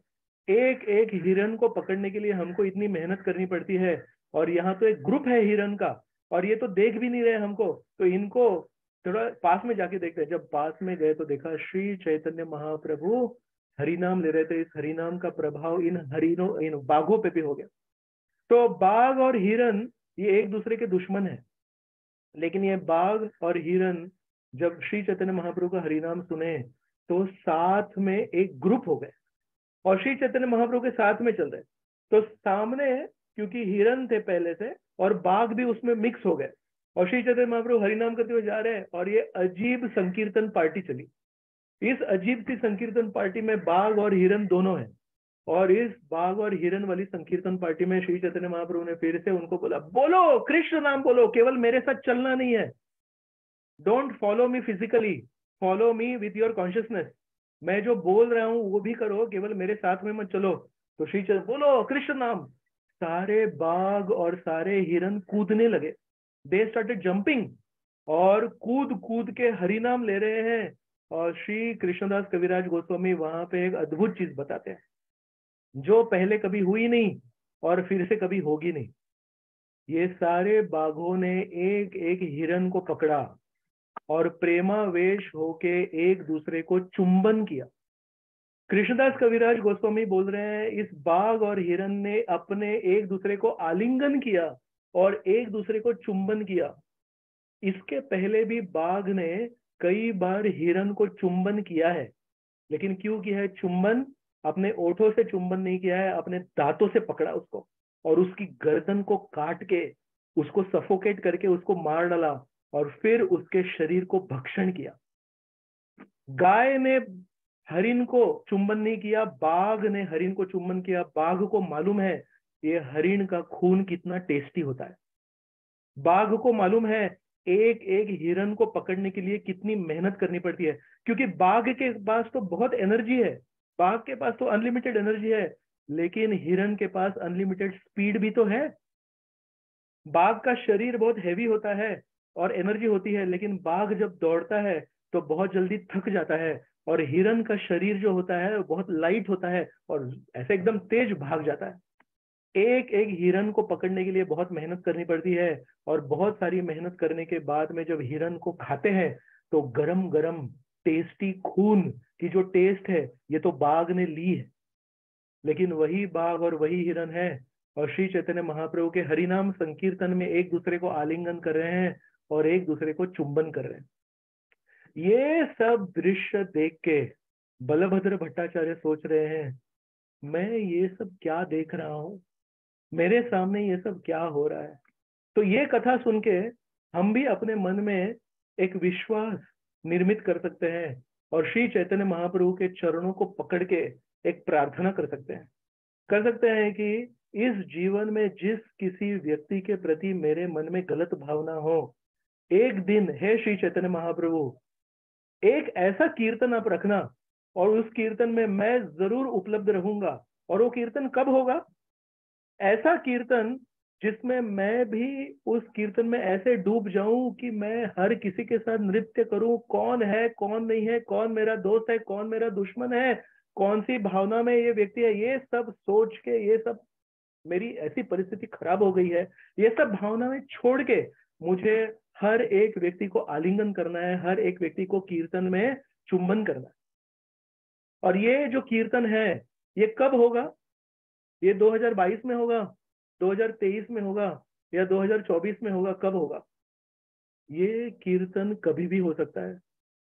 ये शायद इसी साल के कार्तिक महीने में हो सकता है, ये कीर्तन शायद आने वाले पुरुषोत्तम मास में हो सकता है, 3 साल बाद जो आएगा मालूम नहीं कब होगा। तो are we present for every kirtan? जब भी कोई कीर्तन होता है हम कभी कभी सोचते हैं अरे ये साधारण कीर्तन है, हम सोचते हैं ये तो हर रोज का कीर्तन है, आज शाम को भी एकादशी निमित्त मंदिर में कीर्तन रखेंगे। तो सबसे मैं विनती करता हूँ आप सब लोग जो भी हैं, कोई वृद्ध अवस्था में है, कोई तरुण अवस्था में है, कोई बाल अवस्था में है, कोई युवा अवस्था में है, कौन से कीर्तन में श्री चैतन्य महाप्रभु की कृपा प्राप्त होगी कोई नियम नहीं है। एकादशी के कीर्तन में कृपा मिलेगी, द्वादशी के कीर्तन में कृपा नहीं मिलेगी, शनिवार के कीर्तन में कृपा मिलेगी, रविवार के कीर्तन में कृपा नहीं मिलेगी, पता नहीं। एनी कीर्तन is potentially capable of giving us love. केवल एक ही है, वो सारे जो भक्त हैं वो सही में हरि नाम का रस ले रहे हैं क्या? श्री चैतन्य महाप्रभु जो बोल रहे हैं वैसे पालन कर रहे हैं क्या? अगर सारे भक्तों ने मिलकर सामूहिक स्तर पे उस हरि नाम में भाग लिया, हर कीर्तन ये बाघ और हरिन के चुंबन वाला कीर्तन हो सकता है। तो ऐसे कर करके श्री चैतन्य महाप्रभु आगे चले गए। आगे क्या हुआ? अलग अलग तरह के पक्षी थे, उस पक्षियों में मोर भी थे। ये सारे मोर भी वहां पहुंचे और श्री चैतन्य महाप्रभु के पीछे पीछे चल रहे हैं। और मोर तो साधारण चलता नहीं है, मोर को साधारण चलना नहीं आते, ठुमक ठुमक के चल रहा था। तो ये सारे मोर ऐसे डांस कर रहे हैं, ठुमक ठुमक के चल रहे हैं श्री चैतन्य महाप्रभु के साथ में। और साथ में हरे कृष्णा कृष्णा कृष्णा हरे हरे, हरे राम राम राम हरे हरे, ऐसा नृत्य भी कर रहे हैं।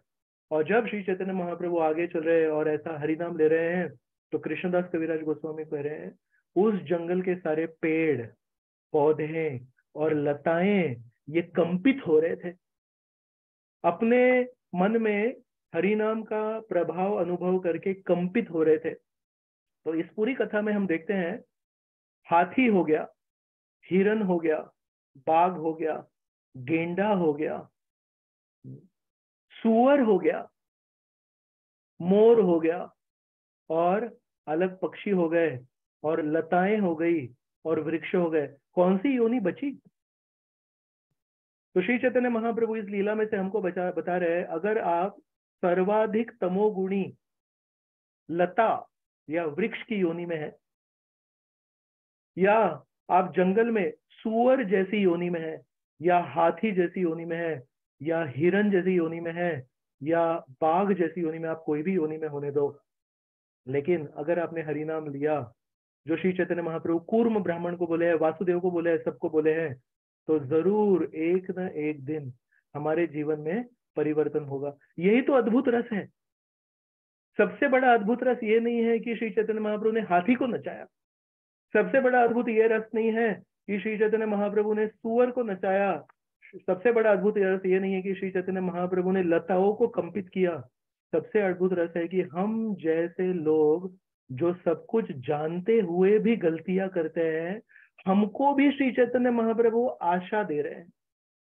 हाथी को क्या मालूम भक्त क्या है, हाथी को मालूम हरिनाम क्या क्या है। बाघ को क्या मालूम हरिनाम क्या है, बाघ को क्या मालूम कि कृष्ण प्रेम क्या है। तो एक दृष्टि से मराठीमध्ये त्याला म्हणतात कोरी पाटी होती त्यांची, उनमें ज्ञान भी नहीं है, अज्ञान भी नहीं है, अपराध भी नहीं है, प्रेम भी नहीं है, भावना भी नहीं है, कुछ नहीं है। जो भी श्री चैतन्य महाप्रभु ने दे दिया उन्होंने ले लिया। लेकिन हमको तो सब ज्ञान है, हमको तो मालूम है कि श्रील प्रभुपाद ने कितने कष्ट लिए और हमको ये पुस्तकें दी है, और श्रील प्रभुपाद ने कितने बार हरिनाम के ऊपर जोर दिया है। ये सब जानते हुए भी हमारा मन हमको रोज बेवकूफ बनाता है और बोलता है आज का दिन बहुत बिजी है, कल हम अच्छा हरिनाम करें। आज की एकादशी ना वो कार्तिक एकादशी नहीं है, आज की वो क्या कौन सी एकादशी है, आज कामिका, क्या है, कौन सी कामिका एकादशी का क्या एकादशी होती है, कोई साधारण सी एकादशी लग रही है। आषाढ़ी एकादशी और कार्तिक एकादशी, ये दो एकादशी ना स्पेशल एकादशी है, इसको देखो मैं क्या एकदम कड़क तपस्या करता हूँ। और जब कार्तिक एकादशी आएगी तो ये कामिका एकादशी, ये सारी एकादशियों का जो संस्कार हमारे मन के ऊपर रहेगा, वो क्या एक दिन में हमको परिवर्तन करने देगा क्या? क्या हमारा मन इतना हमारा सुनता है? कामिका एकादशी को नेग्लेक्ट कर दिया, आने वाली सब एकादशी को नेग्लेक्ट कर दिया, और एक दिन कार्तिक एकादशी के दिन बहुत हरि नाम हरे कृष्ण हरे कृष्ण। हर एकादशी अगले एकादशी के लिए पूर्व तैयारी है। तो ये सब जानते हुए भी हम हरिनाम को दुर्लक्ष्य कर रहे हैं, भागवत को दुर्लक्ष्य कर रहे हैं। लेकिन हमारे जैसे जानबूझ के सोच समझ के सब मालूम होते हुए भी दुर्लक्ष्य करने वाले भक्तों के जीवन में श्री चैतन्य महाप्रभु हमको आशा दे रहे हैं, अगर मेरे प्रतिनिधि श्रील प्रभुपाद की दिए हुए आज्ञाओं का पालन करेंगे, प्रयत्न करेंगे, तो आपके मन में भी कृष्ण प्रेम जागृत होगा। सोचिए इससे बड़ा अद्भुत रस हमारे जीवन में क्या हो सकता है। श्री चैतन्य चरितामृत की जो कथाएं हैं, उस कथाओं में एक अद्भुत रस है, और उससे बड़ा अद्भुत रस है चैतन्य चरितामृत पार्ट 2। चैतन्य चरितामृत का पार्ट 2 क्या है? चैतन्य चरितामृत का पार्ट 2 है international society for Krishna consciousness. Chaitanya Charitamrita में जो भी कथाएं हुई हैं, वो सारी कथाएं का पार्ट 2, दूसरा भाग, इंटरवल के बाद में मूवी चलती है। मूवी का फर्स्ट पार्ट होता है, फिर इंटरवल होती है, फिर सेकंड पार्ट होता है। वैसे ही 450-500 सालों का इंटरवल हो गया। पार्ट 1 हो गया श्री चैतन्य महाप्रभु, अभी इंटरवल के बाद में अंतरराष्ट्रीय कृष्ण भावनामृत संघ में वही सब चीजें हो रही है जो चैतन्य चरितामृत में हुई थी। और हम में भी जैसे बाघ और हरिण में परिवर्तन हुआ, हम में भी वो परिवर्तन हो सकता है। तो श्री चैतन्य महाप्रभु हमको भी हरिनाम दे रहे हैं, और हमारे सामने हम देख रहे हैं कि कैसे जो व्यक्ति कल तक पाप कृति में पूरी तरह से डूबा हुआ था,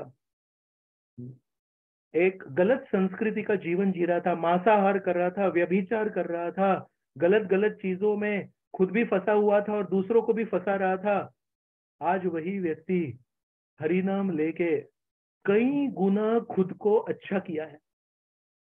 आप खुद अपनी अपनी पहचान ले लीजिए, किसी को दूसरे को बताने की जरूरत नहीं। लेकिन आप खुद ही सोचिए, इस्कॉन में जुड़ने से पहले, प्रभुपाद जी को मिलने से पहले हमारी मन में विचार क्या थे, हमारी परिस्थिति क्या थी। आज हम कुछ हद तक ऊपर उठे हैं, कुछ प्रवास हमने तय किया है। ऐसे ही इस प्रवास को अगर आगे रखेंगे तो एक दिन हम भी, बाघ बाघ ही रहा, बाघ का परिवर्तन नहीं हुआ, हरिण हरिण ही रहा, हरिण का परिवर्तन नहीं हुआ, लेकिन उसमें कृष्ण प्रेम जागृत हुआ। तो हम जो भी है, हमें भगवान के प्रति आसक्ति निर्माण होना, यही कितना बड़ा अद्भुत रस है। तो इसी के साथ मैं यहाँ पे कथा को विराम देता हूँ। और भी कथाएं हैं बहुत सारी। शिवानंद सेन नाम के जो भक्त थे, वो रोज हर साल यात्रा लेके जाते थे, और जब यात्रा लेके जाते थे, एक बार उनकी यात्रा में कुत्ता जुड़ गया, छोटा सा कुत्ता था, जुड़ गया। शिवानंद सेन सोच रहे हैं, अरे ये कुत्ता जुड़ गया, इसकी ना अच्छी केयर करनी पड़ेगी। यात्रा में जो भी आता है, नया हो बड़ा हो, लेकिन वो भक्त है, तो ये बीच रास्ते से जो जुड़ गया, हर रोज संकीर्तन में भाग लेता था और भक्तों के साथ में रहता था। एक दिन क्या हो गया, शिवानंद सेन थोड़े आगे चले गए। कुछ उस समय एक राज्य से दूसरे राज्य में जब जाते थे तो टोल देना पड़ता था, टैक्स देना पड़ता था। तो शिवानंद सेन आगे चले गए, यात्रा मैनेजर थे। उस समय जब पीछे आए तो शाम को उनको कुत्ता दिखा नहीं। तो उन्होंने सारे भक्तों को पूछा, अरे वो कुत्ता कहाँ गया? वो तो सारे भक्तों ने बोला, मालूम नहीं कहाँ गया कुत्ता। तो शिवानंद सेन को इतना बुरा लगा, हमारे यात्रा में जुड़ा हुआ एक कुत्ता चला गया और किसी को पता नहीं। शिवानंद सेन ने उस दिन उपवास किया, एक छोटा सा कुत्ता गुम गया, इसलिए शिवानंद सेन ने उपवास किया। और अगले दिन यात्रा आगे बढ़ी। ऐसे करते करते सब सारे भक्त श्री चैतन्य महाप्रभु के समक्ष जा पहुंचे पुरी में।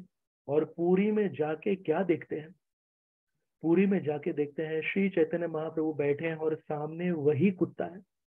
जो कुत्ता यात्रा में से गायब हो गया था, वो आगे चला गया। यात्रा का प्रवास उसको बहुत धीरे लगा, बोले ये जो मनुष्य है बहुत धीरे धीरे चलते हैं, मेरे पास तो बहुत शक्ति है, श्री चैतन्य महाप्रभु का दर्शन करना है, आतुरता है उसमें। श्री चैतन्य महाप्रभु के सामने चले, और श्री चैतन्य महाप्रभु उसको क्या कर रहे थे, नारियल का जो सफेद भाग होता है वो उसको फेंक रहे थे। और वो कुत्ता आतुरता से श्री चैतन्य महाप्रभु के स्वयं के हाथों में से वो नरम नरम जो नारियल का सफेद भाग होता है वो खा रहा था, और ऐसे हाथ ऊपर करके कृष्णा कृष्णा ऐसे बोल रहा था। और सारे भक्त विस्मित हो गए और बोले, शिवानंद सेन की यात्रा में भाग लेने से एक कुत्ते को भी श्री कृष्ण का प्रेम मिल गया। और अगले दिन वो कुत्ता वहां से भी गायब हो गया। और सारे भक्तों ने पूछा कि अरे वो कल जो कुत्ता दिख रहा था श्री चैतन्य महाप्रभु के स्वयं के हाथों में से उसको नारियल मिल रहा था, वो कहाँ चला गया? तो श्री चैतन्य महाप्रभु ने बोला, सारे भक्तों ने बोला, वो कुत्ता भगवत धाम चला गया। तो पहले भक्त की कृपा मिली और उसके बाद में श्री चैतन्य महाप्रभु की कृपा मिली। एक दिन में वो साधारण कुत्ता भगवत धाम को प्राप्त कर लिया। लेकिन वो जो कुत्ता था वो भी ना कोरी पाटी था, उसने कभी किसी को कुछ बुरा भला नहीं कहा था। अभी हम ये सारी कथा सुन के अपने को एक आश्वासन दे सकते हैं कि हे भगवान, थोड़ा मुझे भी कृपा दीजिए, मुझे भी थोड़े नारियल दीजिए, थोड़ा कुछ महाप्रसाद दीजिए, ताकि मैं भी बहुत अच्छे से हरि नाम करूं। और आपने ऐसी जो कृपा हर जगह बांटी है, इस कृपा को मैं भी स्वीकार करूं। तो प्रेम पुरुषोत्तम श्री चैतन्य महाप्रभु के प्रति अगर हमको आस्था बढ़ानी है तो ये सारी कथाओं का श्रवण करना चाहिए। नहीं तो हरि नाम में इतनी शक्ति है क्या?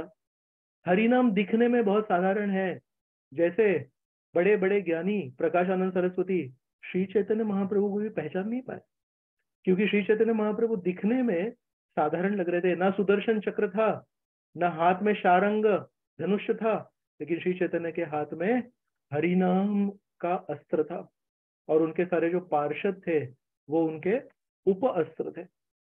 तो जैसे श्री चैतन्य महाप्रभु बहुत साधारण वैद्य है दिखने में, लेकिन उनकी शक्ति कौन सी है? उनकी शक्ति है श्री कृष्ण भगवान से भी ज्यादा है। श्री कृष्ण भगवान ने बहुत सारे राक्षसों को मुक्ति दी, लेकिन श्री कृष्ण भगवान ने राक्षसों को क्या, बहुत सारे अच्छे लोगों को भक्ति नहीं दी। भक्ति के लिए तो बहुत स्ट्रगल करना पड़ा। तो श्री कृष्ण भगवान मुक्ति दे देते हैं, भक्ति नहीं देते हैं। लेकिन श्री चैतन्य महाप्रभु श्री कृष्ण भगवान के मुकाबले दिखने में बहुत साधारण है, लेकिन जो दवाई लेके आए हैं वो बहुत ही असाधारण है।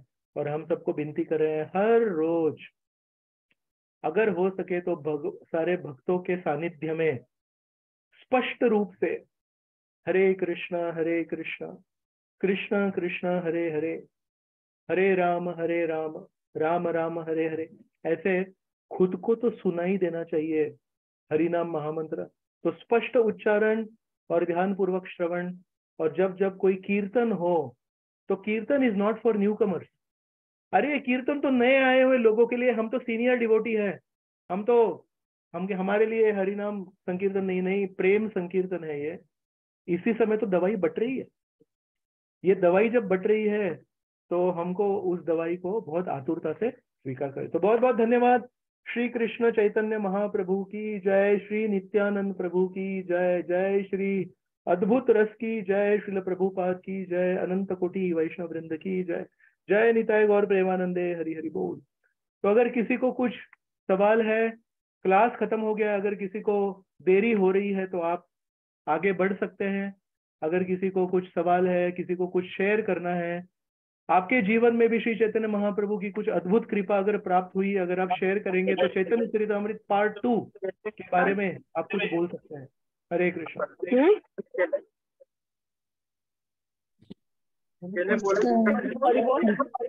हरि बोल। हाँ, यस माता जी। क्षमा करा प्रभूजी, माझ्यामुळे जपामध्ये डिस्टर्ब झाला। माझा म्हणजे व्हिडिओ ऑन होता, त्याच्यामुळे मला माझा आवाज तिथपर्यंत गेला। माझ्या जपामुळे हे डिस्टर्ब झाला। आणि अजून एक प्रश्न विचारायचा होता प्रभूजी। हरि बोल। नक्की नक्की। हा, एक स्कंद 5व्या मधला 6व्या अध्यायातला 18वा जो श्लोक आहे, ज्याच्यामध्ये सुखदेव गोस्वामींनी परीक्षित महाराजांना सांगितलं की मुकुंद म्हणजे भगवान मुकुंद हे वास्तविकपणे पांडव आणि यदुवंशांचे पालनकर्ते आणि रक्षक आहेत, आणि ते आध्यात्मिक पुरुष तसंच त्यांची प्रेमाने सेवा करणारे आहेत। सेवकाच्या म्हणजे भूमिकेमध्ये स्वामी हॅलो, हरि बोल। हरि बोल। हा, स्वामींची जशी सेवा करतो त्या पद्धतीने त्यांनी पांडवांची सेवा केली, परंतु भगवत कृपा प्राप्त करण्यासाठी प्रयत्नशील असणाऱ्या मनुष्याला भगवंत अगदी सहजपणे मुक्ती प्रदान करतात, परंतु त्याला ती सेवा करण्याची संधी मात्र सहजपणे देत नाहीत। असं म्हणण्याचा अर्थ काय, मला कळला नाही त्याचा।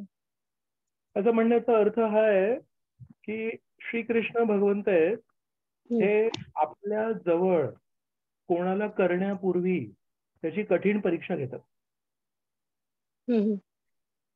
तो जवळ घेत नाही असं नाही आहे, पण जवळ घेण्यापूर्वी त्याला चांगलं पारखून घेतात। कारण श्रीकृष्ण हे प्रेमळ व्यक्ती आहेत। प्रेम करण्यासाठी ना त्या व्यक्तीकडून तेवढा विश्वास पाहिजे। म्हणून श्री भगवान वेगवेगळे परिस्थिती निर्माण करतात भक्तांच्या जीवनामध्ये, जेणेकरून त्यांना एक परीक्षण होईल त्यांचं. त्या व्यक्तीच्या जीवनामध्ये परमेश्वराप्रती किती आस्था आहे. जेव्हा सगळं चांगलं चालू आहे तेव्हाच आस्था आहे, की विपद परिस्थितीमध्ये पण आस्था आहे. या व्यक्तीला त्यांच्या गुरु महाराजांप्रती फक्त त्यांच्या अनुकूल जेव्हा आदेश मिळत आहेत तेव्हाच श्रद्धा आहे, की त्यांना जेव्हा कठीण आदेश मिळत आहेत ते पालन करण्याची पण तेवढीच आस्था आहे. आणि बाकी भक्तांप्रती पण फक्त जेव्हा चांगले संबंध आहेत तेव्हा चांगली आस्था आहे, की विपद परिस्थितीमध्ये पण चांगली आस्था. कृष्ण भगवंत हे विचार करतायत की याला जर जवळ घ्यायचं असेल गोलोक वृंदावनामध्ये तर याचा स्वभाव, याचे विचार या गोलोक वृंदावनाप्रमाणे अनुकूल पाहिजेत. एक छोटंसं मी पटकन उदाहरण देतो. एक मोठं समजा चांगलं मोठं घराणं आहे कुठल्याही शहरामध्ये. तुम्ही बारामतीत राहता तर बारामतीतलं एक मोठं घराणं तुम्ही तुमच्या मनामध्ये विचार करा. खूप श्रीमंत आणि वडिलोपार्जित त्यांचा एक खूप मोठा असा वाडा आहे आणि भाऊ अनेक 4-5 भाऊ आहेत आणि सगळे असे हे भाऊ लोक सगळे मिळून सोबत राहतात, बरोबर. आणि खूप अशी एकरची जमीन आहे, बरोबर. या फॅमिलीमध्ये, या परिवारामध्ये दुसऱ्या एका परिवाराला आपली मुलगी द्यायची आहे सून म्हणून. तर त्या फॅमिलीला जेव्हा हे लोक प्रस्ताव देतील की तुमचा एक हा जो मुलगा आहे हा खूप देखणा आहे आणि आमची मुलगी पण खूप सुशील आहे, खूप चांगली आहे, तर लग्नासाठी आमचा प्रस्ताव आहे. तर तो जो मोठं घराणं आहे ते त्या मुलीचा फक्त चेहरा बघतील की त्या मुलीला कॉलेजमध्ये जेव्हा होती ती तेव्हा ती कॉलेजमध्ये कशी सुशील होती आणि ती तिच्या शिक्षकांशी आणि तिथले जे टीचर्स होते शाळेमध्ये होते, म्हणजे लहानपणापासून पूर्ण रिपोर्ट घेतील की फक्त तिचा फोटो बघतील म्हणजे अरे एवढी सुंदर मुलगी आहे, माझ्या मुलासाठी, माझ्या नातवासाठी हीच योग्य मुलगी आहे, चला हिच्याशी लग्न करून हिला घरी आणा. हा तुम्हाला प्रश्न आहे माझा. नाही, ते आधी त्या मुलीचं चारित्र्य किंवा त्या मुलीच्या थोडस बॅकग्राऊंड तिचं कसं आहे किंवा तिचा स्वभाव कसा आहे, तिला म्हटलंच नाही येत का? मुलीचा सुंदर चेहरा महत्वाचा नाहीये? आहे ना, आहे, पण त्याच्या बरोबरच बाकी पण घरातल्यांच्या बरोबर तिचा व्यवहार कसा आहे किंवा तिचा स्वभावात मोठं घराणं आहे. स्वभावाचा कसा आहे. लहानचं घर नाहीये, मोठं घराणं आहे. इथे 4-5 भाऊ सोबत राहत आहेत, बरोबर. एक व्यक्ती जर तिथे सूनबाई जर एकटी आली आणि त्या सूनबाईला त्या सगळ्यांना फक्त ती सासऱ्यांना जर रिस्पेक्ट करेल, सासऱ्यांना फक्त ती आदर देईल, पण चुलत सासरे हे असे सगळे जे बाकीचे सगळे जे लोक राहतात त्यांना जर ती म्हणेल की नाही हे तर माझे सासरे नाहीये, त्यांना मी काय आदर नाही करणार, तर त्या घरामध्ये थोडं वातावरण बदलू शकतं. म्हणून अशा या मोठ्या घराण्यामध्ये जर सून म्हणून जायचं असेल तर त्या मुलीला सुंदर चेहरा असणं हा पहिली गोष्ट आहे, पण दुसरी गोष्ट की तिचा स्वभाव, तिसरी गोष्ट आहे की ती कशी वागणूक करते, चौथी गोष्ट आहे की त्यांना सामावून घेते का, पाचवी गोष्ट आहे की ती सगळ्यांसोबत त्या घराची जी संस्कृती आहे ती स्वीकारायला तयार आहे का. विचार करा की ते जे घराणं आहे ना ते खूप सांस्कृतिक आहे, बरोबर. सगळे लोक साडी वगैरे घालून राहतात आणि ही जर जीन्स आणि टी शर्ट घालणारी जर मुलगी असली, सुशील आहे, सगळ्यांना सामावून घेते, सगळं छान आहे, पण ती म्हणते मी साडी बिडी नाही घालणार, मी जीन्स आणि टी शर्टच घालणार, मी आयुष्यामध्ये कधी साडी नाही घातली. कसं तुम्ही ते हँडल करणार. म्हणून सुंदर आहे, स्वभाव चांगला आहे आणि तिचा ट्रॅक रेकॉर्ड आहे चांगला, चारित्र्य चांगले सगळे आहे, पण तिची वेशभूषा माहिती नाही होत. चालेल असं? चालेल म्हणजे जेवढं मोठं घराणं आहे तेवढं सगळं पाहिजे. आपण म्हणू नाही शकत 10 मधून 9 गुण आहेत, एका गुणाकडे दुर्लक्ष करा तर ते म्हणतील बरोबर आहे, जर घराणं सिंपल असतं, साधं असतं तर कदाचित त्याच्याकडे दुर्लक्ष पण केलं असतं. पण आमची ना 500 वर्षापासूनची संस्कृती आहे. 500 वर्षापासून आमच्या घरामध्ये जेवण एकच बनतं, वेगवेगळे जेवण नाही बनत. आणि ते एकच जेवणाला सगळे पूर्ण हे 40-45 लोक राहतो आम्ही एका वाड्यामध्ये, 40-45 लोक ते एकच जेवण खाणार. तर चारित्र्य पण चांगलं पाहिजे, स्वभाव पण चांगला पाहिजे, चेहरा पण पाहिजे, सुशिक्षित पण पाहिजे, परिपक्व पण पाहिजे, सगळ्यांना आदर देणारी पाहिजे. सगळे गुण पाहिजे तुझ्यामध्ये. म्हणून श्रीकृष्णांचं जे घराणं आहे, श्रीकृष्ण, राधाराणी, बलरामजी, नंद महाराज, यशोदा माई, हे याच्यापेक्षा अजून मोठं घराणं कुठलं आहे? तर या मोठ्या घराण्यामध्ये जर गोलोक वृंदावनामध्ये जायची आपली जर आशा असेल, आपण जर प्रार्थना करतोय, हे हे श्रीकृष्ण, या भौतिक जगाचा ना वीट आला, या भौतिक जगाला मी कंटाळलो, संसार दावाना झाला इथे, मला तुम्ही गोलोक वृंदावनामध्ये घेऊन जा. तर हा प्रस्ताव म्हणून खूप छान आहे आणि आपण हा प्रस्ताव रोज श्रीकृष्णाला द्यायला पाहिजे. फक्त तो प्रस्ताव श्रीकृष्ण बघणार आहेत आणि म्हणणार आहेत, माझं हे घराणं आहे, याच्यामध्ये खूप मोठी जॉईंट फॅमिली आहे. बारामतीतल्या त्या मोठ्या परिवारामध्ये किती मोठी जॉईंट फॅमिली असेल? 40, 45, जास्तीत जास्त 100च्या वर जाऊ शकत नाही जॉईंट फॅमिली. श्रीकृष्णांच्या गोलोक वृंदावनामध्ये किती मोठी जॉईंट फॅमिली आहे, किती सांभाळून घ्यायचंय आपल्याला. त्याच्यामध्ये अनंत कोटी वैष्णव वृंद आहेत, अनंत कोटी वैष्णव वृंद की जय.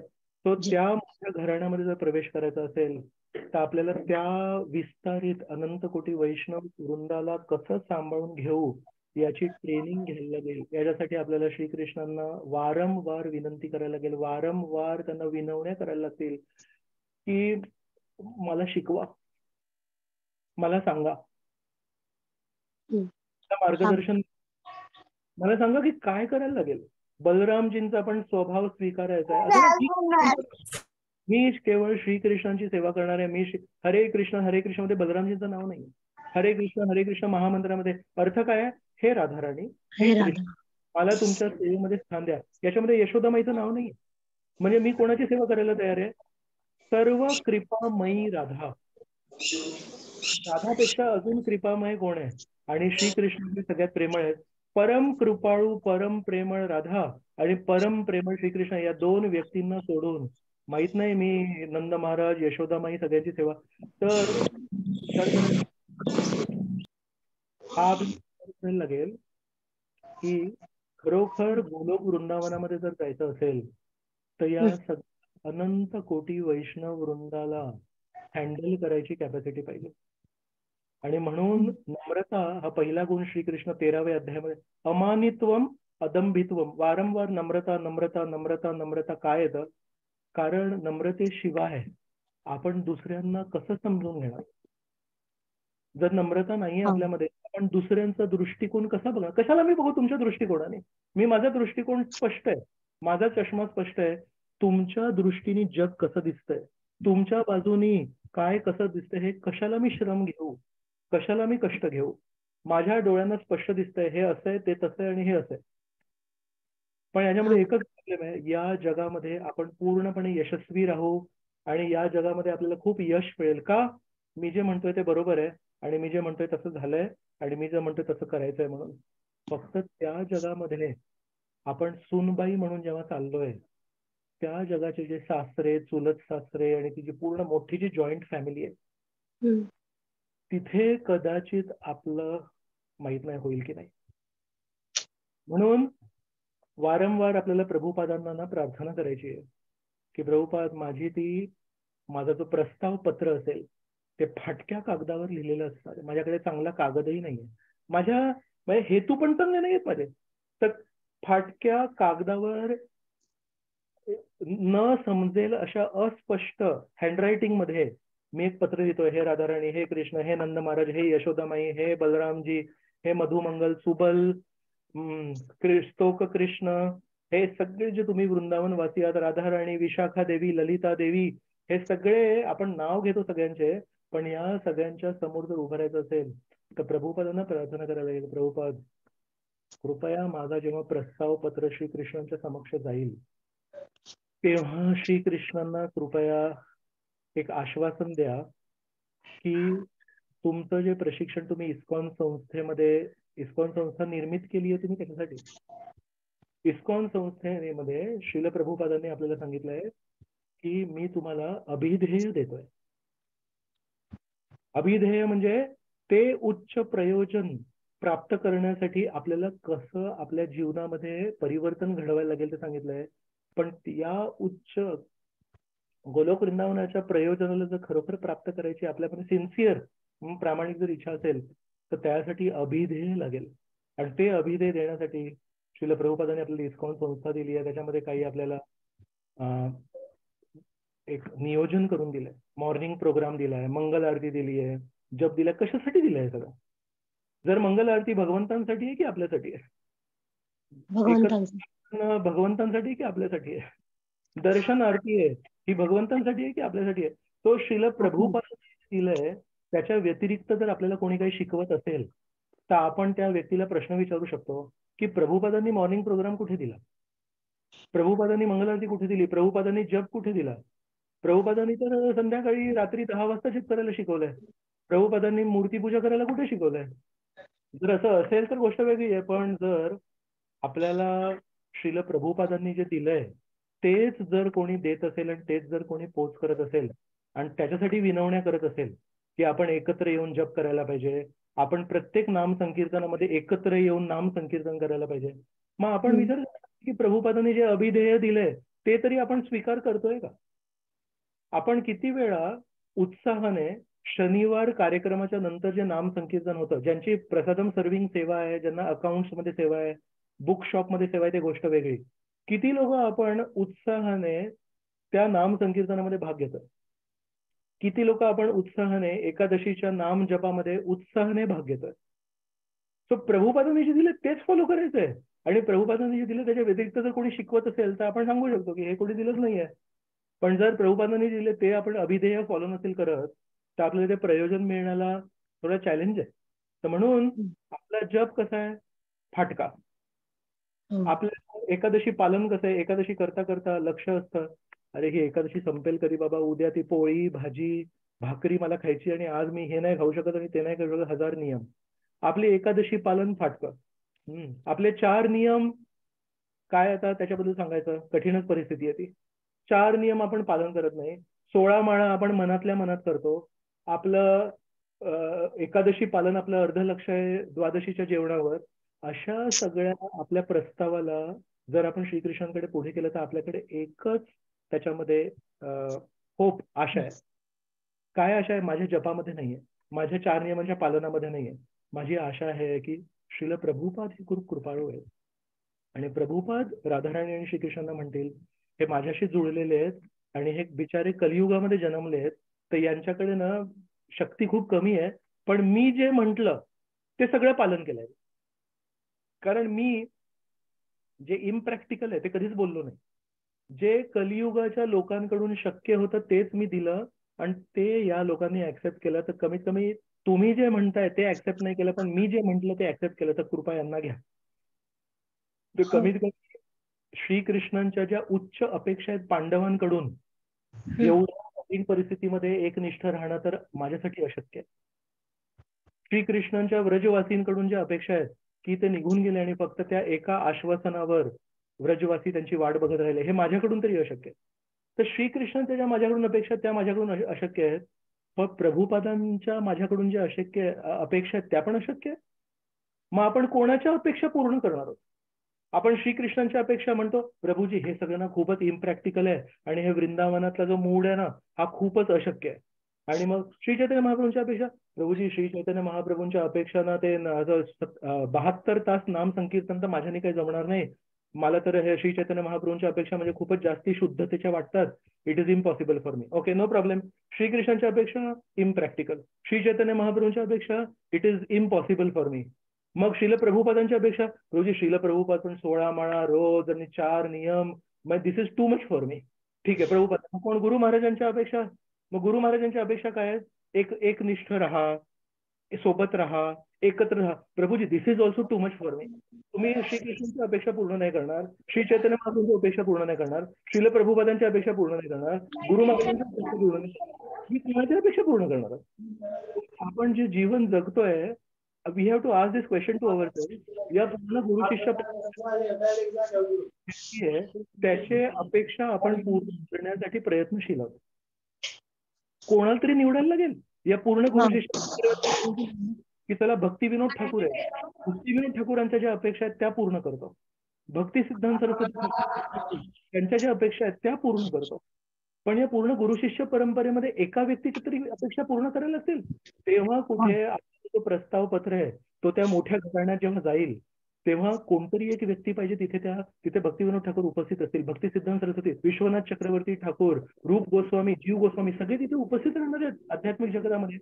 त्या एवढ्या परिवारातून एक तरी व्यक्ती पाहिजे जो म्हणेल तुमच्या अपेक्षा पूर्ण नाही केल्या पण मी सांगतोय माझ्या अपेक्षा पूर्ण केल्या, चांगला माणूस आहे, घ्या लाख मारून.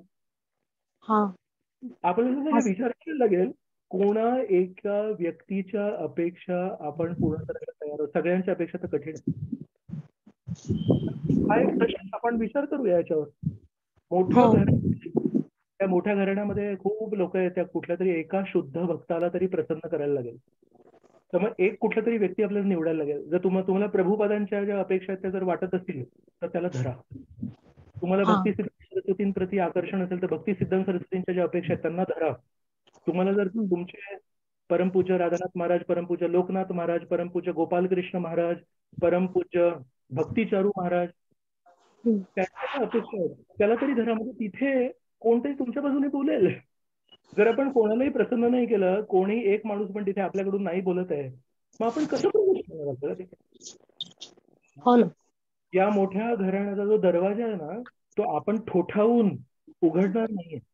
आतमधून जेव्हा कोणी एक व्यक्ती तो लॅच उघडतो तेव्हा आपल्या घराचे दरवाजे पण बाहेर कोणी ठाक ठाक ठाक ठाक करतो नाही उघडणार आपण.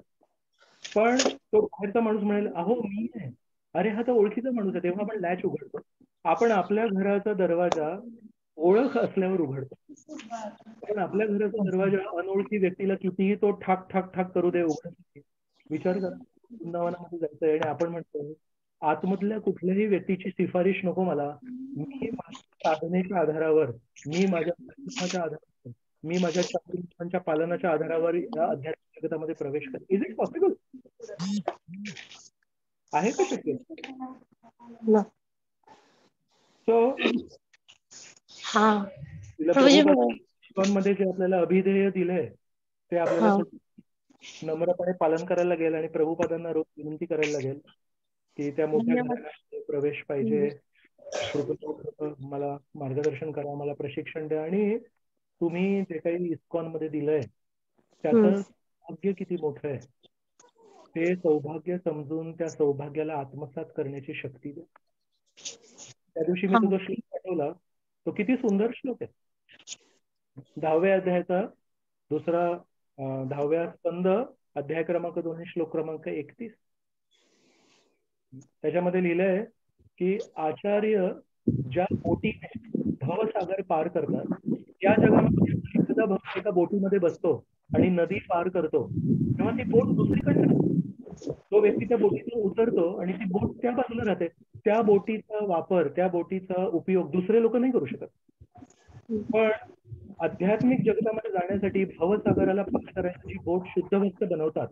शुद्ध भक्त ती बोट बनवतात, त्याच्यामध्ये स्वतः बसतात, भवसागर पार करतात, वैकुंठाला जातात. पण ती खूप मजेची गोष्ट आहे की ही जी बोट जे शुद्ध भक्त बनवतात ती बोट या बाजूला पाठवतात.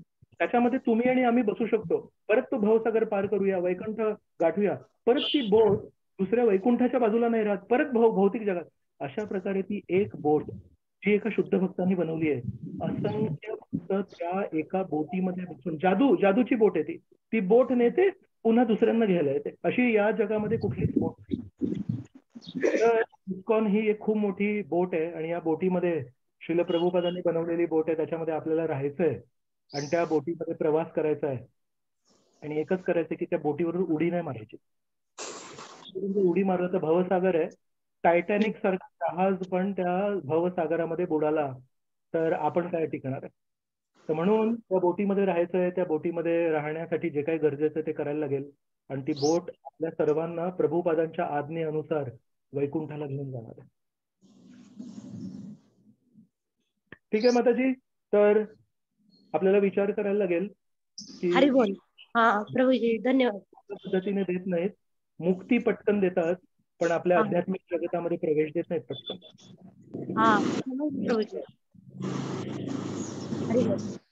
खूप खूप धन्यवाद. धन्यवाद. जय प्रभुपाद की जय.